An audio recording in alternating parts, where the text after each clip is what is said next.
কেমন আছো বন্ধুরা সবাই? আশা করি সবাই খুব ভালো আছো আর আমিও খুব ভালো আছি। আজ দেখো ভিন্ডি নিয়ে চলে এসেছি। ভিন্ডিটাকে ধুয়ে আমি একটা ঝুড়ির মধ্যে রেখেছি। ভিন্ডির আজকে একটা ইউনিক রেসিপি করে দেখাবো। তো কি কি লাগছে দেখো রেসিপিটা বানানোর জন্য। প্রথমে ভিন্ডিটাকে দেখো কেটে নিয়েছি। আর লাগছে পেঁয়াজ, টমেটো আর কাঁচা লঙ্কা নিয়েছি। যে যেমন খুশি আর কি, যতটা খুশি লঙ্কা নিতে পারো, শুকনো লঙ্কাও দিতে পারো, লঙ্কার গুঁড়োও দিতে পারো। আমি কিন্তু বেশি লঙ্কা দিয়ে রান্নাটা করব না, কারণ আমার মেয়ে একদম ঝাল খায় না, ওই জন্য। আর দেখো এখানে নিয়ে নিয়েছি সর্ষে আর পোস্ত। এখানে আমার কাছে হলুদ সর্ষেটা ছিল না, তাই কালো সর্ষে দিয়েই রান্নাটা আমি করেছি। তেল গরম হয়ে গেছে, এর মধ্যে এরপর আমি দিয়ে দিয়েছি ভেন্ডিগুলো খুব সুন্দরভাবে ভেজে নেব। তো দেখতে থাকো কীভাবে আমি রান্নাটা করছি। আর আশা করি সবার খেতে ভালো লাগবে। মানে ভেন্ডি যারা খেতে একদমই পছন্দ করো না, তাদেরও এইভাবে যদি রান্নাটা করে দেওয়া যায়, তারাও কিন্তু আঙুল চেটে খাবে। আর ভাত দিয়েও খুব সুন্দর লাগে খেতে। আর কিছু লাগবে না, শুধু এটা দিয়েই ভাত খাওয়া হয়ে যাবে। তো দেখো কেমনভাবে আমি রান্নাটা করছি। আশা করি অনেকেই জানো এভাবে ভেন্ডি রান্না করলে কেমন লাগে। তো আমিও আজকে এরকমভাবে ট্রাই করলাম। আমিও করি মাঝে মাঝে, না করা নয়। তো আজকে এটা একটু ভিডিও করে তোমাদের কাছে দিলাম, যে তোমরাও সবাই দেখো। আর নতুন বন্ধুদেরকে অনেক অনেক ভালোবাসা। যারা ভিডিওটা দেখছো নতুন বন্ধুরা, একটু লাইক সাবস্ক্রাইব করে পাশে থেকো আর একটু ভালোবাসা দিও। কমেন্ট করো, কমেন্ট তোমাদের ভালো ভালো কমেন্টে আর কি আরও ভিডিও করতে উৎসাহ পাই আমি। আর এই দেখো সর্ষে পোস্ত এখানে বাটা হয়ে গেছে। আর পুরনো বন্ধুরা তোমরা তো আমার পাশে আছোই, তোমরা না পাশে থাকলে আমি এত দূর এগোতেই পারতাম না। তাই তোমাদের সবাইকে অনেক অনেক ভালোবাসা। আর সবাই ভিডিওটা দেখো, মিষ্টি মিষ্টি করে কমেন্ট করে দিও, কারণ তোমাদের কমেন্টে বললামই তো আমি অনেক উৎসাহ পাই তোমাদের কমেন্ট দেখলে। এই দেখো ভেন্ডিটা প্রায় ভাজা হয়ে এসছে। এর মধ্যে কিন্তু আমি নুন দিয়ে দিয়েছি, বুঝেছো? নুন দিয়ে ভাজাটা করে নিয়েছি। মানে প্রথমে নুন দিইনি, কিছুক্ষণ পর আর কি, কিছুটা ভাজার পর তারপর নুন দিয়েছি। নুন দিয়ে ভাজা করে নিয়েছি। এই দেখো ভিন্ডিগুলো এরপর আমি একটা প্লেটে তুলে নিচ্ছি। ভাজা হয়ে গেছে, এরপর আমি তুলে রাখবো আলাদা করে।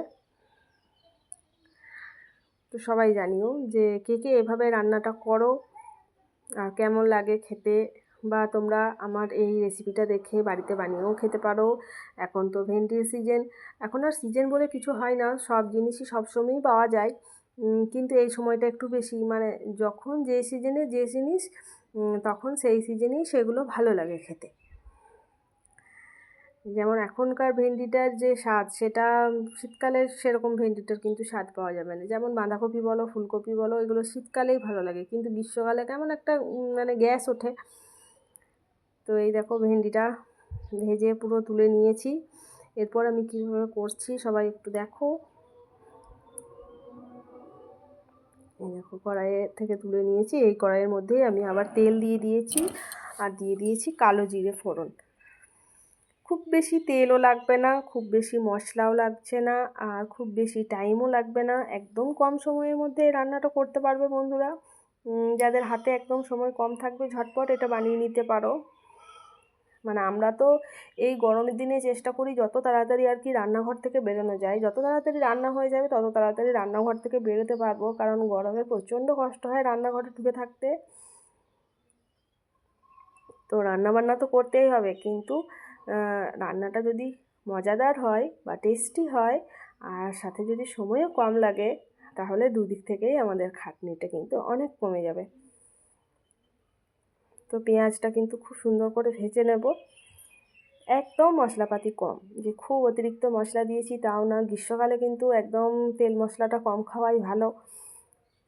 অতিরিক্ত গরমও পড়েছে, তেল মশলাটা যত মানে কম খাবে ততই শরীরের পক্ষেও ভালো। আর হ্যাঁ বন্ধুরা, বেশি বেশি করে জল খাও, কারণ জল শরীরের পক্ষে খুবই উপকারী। আর এই গ্রীষ্মকালে মানে রোদের মধ্যে ঘোরা হয়, ওই জন্য আর কি বেশি বেশি বেশি বেশি করে জল খাও। আর সঙ্গে ওআরএস তো থাকলে ওআরএস খাও, নুন চিনির জল খাও বা গ্লুকন-ডি খাও। সবাই নিজের শরীরের যত্ন নিও। আর বাচ্চাদেরকে একটু বেশি দেখে রেখো, এই গরমে ওদের একটু লু লাগে। তো এই দেখো টমেটো দিয়ে দিয়েছি। পেঁয়াজটা ভালো করে ভাজা ভাজা হয়ে যাওয়ার পর টমেটো দিয়ে দিয়েছি। তো এরপর আমি আরও সুন্দর করে ভেজে নেব। মশলাটা যত সুন্দর করে ভাজবে, যতই অল্প তেল মশলার হোক না কেন জিনিস, মশলার কাছেই সব কিছু। এই দেখো জিরে গুঁড়ো আর হলুদ গুঁড়ো অল্প দিয়ে দিয়েছি। এখানে তোমরা লঙ্কার গুঁড়োও দিতে পারো বা কাশ্মীরি লঙ্কার গুঁড়ো, এমনি লঙ্কার গুঁড়ো, মানে যে যেমন আর কি ঝাল খেতে পছন্দ করো, বা কালার যদি কালারফুল করতে চাও তো কাশ্মীরি লঙ্কার গুঁড়ো সেটাও দিতে পারো। কিন্তু আমি এখানে বলছি না, একদম তেল ঝাল মশলা কম রান্না করেছি, মানে কম দিয়ে রান্না করেছি, ওই জন্য একদম সব কিছুই সামান্য সামান্য করে দিয়েছি। তো এই দেখো মশলাটা আমি ভালো করে ভাজছি। এরপর এর মধ্যে একটু জল দিয়ে দিলাম। জল দিয়ে মশলাটা যদি ভাজা হয় তো মানে কষানো হয়, খুবই ভালো হয় মশলাটা কষানো, পুড়ে যাওয়ার ভয় থাকে না। মশলা জিনিসটা এমনই, যত ভালো করে মশলা কষাবে তত রান্না ভালো হবে। এরপর এই যে এর মধ্যে দিয়ে দিলাম আমি সর্ষে আর পোস্ত বাটাটা। এই দেখো বাটিটা ধুয়েও এবার আমি এর মধ্যে কিন্তু জলটা দিয়ে দেবো। এই দেখো বাটি ধুয়ে আমি এর মধ্যে জল দিয়ে দিয়েছি। এরপর আমি ভালো করে মশলাটা কিছুক্ষণ ধরে কষাবো। গ্যাসটা মিডিয়াম টু লো ফ্লেমে রাখাই ভালো, কারণ সর্ষে আছে যেহেতু, খুব বেশি কষে নিলে আর কি তিতো হয়ে যাওয়ার থাকে আর কি, সম্ভাবনা থাকে। তো গ্যাসটা আমি মিডিয়াম টু লো ফ্লেমে রেখেই দিয়েছি। আর লঙ্কাগুলো এতক্ষণে দিলাম কারণ তেলের মধ্যে যদি পেঁয়াজের সাথে দিতাম লঙ্কাটা গলে যেত। লঙ্কাটা গলে গেলে ঝাল হওয়ার সম্ভাবনা বেশি থাকে। আর ওই জন্য আমি মশলাটা কষতে কষতে এই সময় লঙ্কাটা দিলাম, যাতে লঙ্কাটা গোটা গোটা থাকে। লঙ্কাটা আমি মধ্যেখানে চিড়ে দিয়েছি, কিন্তু তাও আমি এই সময়টাতে দিলাম। এরপর আমি দিয়ে দিচ্ছি সামান্য পরিমাণ নুন, কারণ ভেন্ডিগুলো যখন ভাজা করেছিলাম তখন তার মধ্যে আমি নুন দিয়েছিলাম। আর দিয়ে দিয়েছিলাম কিছু পরিমাণ চিনি, কারণ সব কিছুতেই যদি মানে যে কোনো রান্নাতেই একটু সামান্য পরিমাণ চিনি দেখবে দিয়ে, কারণ রান্নার টেস্টটা কিন্তু খুব সুন্দর হয় একটু চিনি দিলে। তো সামান্য পরিমাণ চিনি দিয়ে দিয়েছি। এই দেখো মশলাটা কিন্তু আমার খুব সুন্দর কষানো হয়ে গেছে, তেল ছেড়ে দিয়েছে, তোমরাও দেখে বুঝতেই পারছো।